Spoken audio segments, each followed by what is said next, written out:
সকলকে আবারও স্বাগত জানাই কর্তাগিন্নির ভ্রমণ কাহিনীর একটি নতুন ব্লগে। আজকের আমাদের এই ভিডিওতে থাকছে জলদাপাড়ার অরণ্য ট্যুরিজম রিসর্টের যাবতীয় খুঁটিনাটি তথ্য।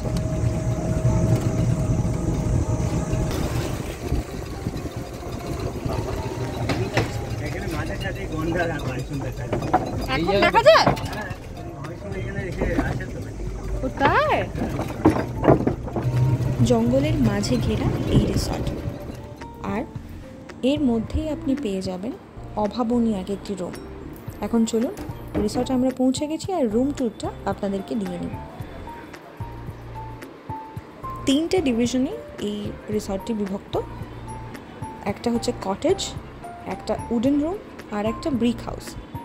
আর আমরা নিয়েছিলাম ব্রিক হাউস। এবার আপনাদেরকে একটু দেখিয়ে নিই কতটা স্পেশিয়াস।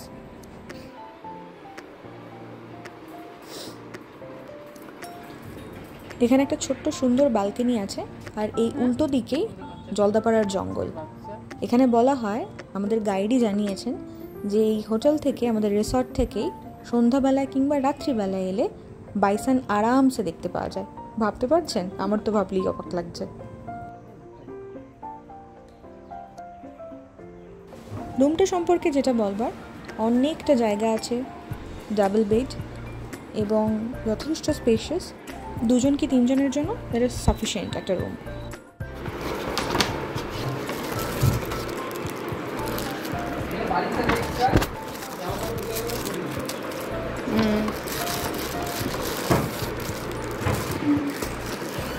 সব দেওয়া আছে। রিসর্টে চেক ইন টাইম হচ্ছে দুপুর 12টা এবং চেক আউট বেলা 11টা। আর ব্রেকফাস্ট এখানে কমপ্লিমেন্টারি।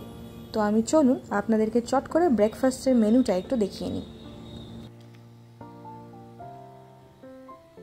যদিও আমি ব্রেকফাস্ট বা লাঞ্চের সেভাবে কোনো ভিডিও করিনি, কিন্তু হ্যাঁ, মেনুটা দেখালাম যেটা থেকে আপনারা আন্দাজ করে নিতে পারেন যে অপশনস আপনারা অনেক পাবেন, অজস্র অপশনস। এবং কমপ্লিমেন্টারি যে ব্রেকফাস্ট, সেটা দুর্দান্ত, খুবই ভালো, টেস্ট ভীষণ সুন্দর। তো কোনো অসুবিধাই হবে না খাবারের ক্ষেত্রে অন্তত পক্ষে।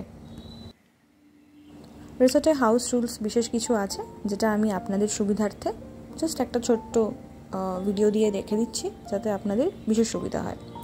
আর হ্যাঁ, কথা প্রসঙ্গে বলে রাখা ভালো যে এটা ওয়েস্ট বেঙ্গল ট্যুরিজমেরই একটি রিসর্ট। তো আপনারা যদি হোটেলটি বা রিসর্টটি বুক করতে চান, এখানে কোনো রুম বুক করতে চান, তাহলে ওয়েস্ট বেঙ্গল ট্যুরিজমের পোর্টাল, ওয়েব পোর্টাল থেকেই আপনারা রুম বুক করতে পারেন। আমরা যখন রিসর্টটিতে পৌঁছাই তখন দুপুর 12টা পেরিয়ে গেছে। সারাদিনের ক্লান্তি নির্মূল করে পরের দিন সকালে এখন উঠেছি। জলদাপাড়ার জঙ্গল আমার ঠিক রিসর্টের উল্টো দিকে। আর এখন সকালের প্রথম সূর্যোদয় দেখে দিন শুরু করছি। আকাশটা আজকে ভারী সুন্দর লাগছে, একটা রিফ্রেশিং ওয়েদার সাথে।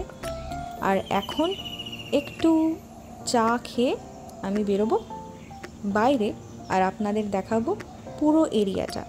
এখানে কোথায় কটেজ রুম, কোথায় ব্রিক হাউস, কোথায় উডেন হাউস, সব কিছু আপনাদেরকে দেখাবো। রিসর্টের ভেতরেই একটা ছোট্ট সুন্দর পার্ক রয়েছে, সেদিকটা আমি দেখিয়ে নিলাম। আর এখন আমরা একটু বেরোচ্ছি, চলো।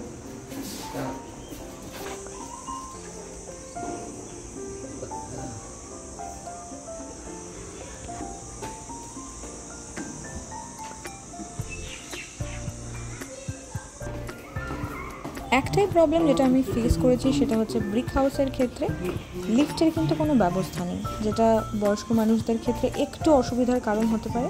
তো এই দিকটা দেখে হোটেলটা বুক করবেন। এটা রিসর্টের ক্যান্টিন এরিয়া, আর এখানেই সকালের ব্রেকফাস্ট সার্ভ করা হয়। এই দিকটা সব পাখির নামে, আর এই দিকটা সমস্ত ফুলের নামে, আকাশমণি, আরো কত কি।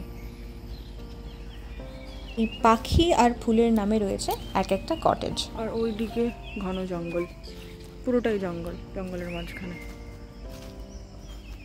বসবে দোলনায়।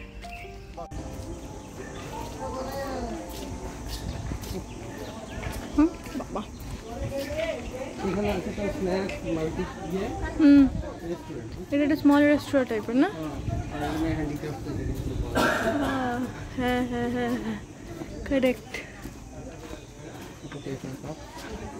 রিসর্ট লাগোয়া একটি ছোট্ট রেস্টুরেন্টও রয়েছে, আপনারা চাইলে বিকেলের স্ন্যাক্স এখান থেকেও খেয়ে যেতে পারেন। উঠেছিলাম ভোর 5টার সময়। এখন আমরা একই জায়গা থেকে করব জিপ সাফারি বিকেল 4টের সময়। অফিসটা ওখানে না, এখানে আর আমাদের হোটেল পিছনে। বাবা লাইনটা দেখো। না আমি ঠিক খাবো। কথা প্রসঙ্গে একটা বিষয় জানিয়ে রাখি যে এই রিসর্টটিতে ব্রেকফাস্ট কিন্তু রুম সার্ভিস অ্যাভেলেবেল নয়, আপনাদের ক্যান্টিনে এসে খেতে হবে। লাঞ্চ এবং ডিনার তাতে রুম সার্ভিস অ্যাভেলেবেল রয়েছে।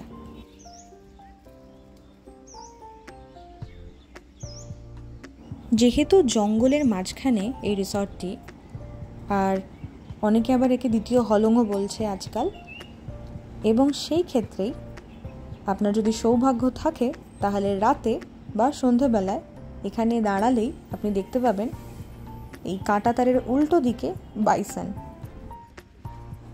আর এইটাই হচ্ছে উডেন হাউস।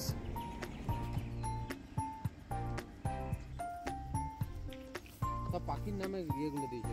হ্যাঁ হ্যাঁ হ্যাঁ, সব পাখির নামে। ময়ূর, কটাজিগুলো সব পাখির নামে। কাকাতুয়া,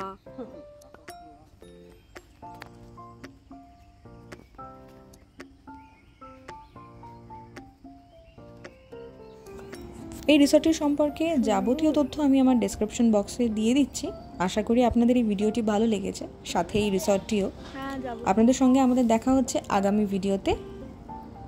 সঙ্গে থাকছেন তো? নিশ্চয়ই থাকছেন।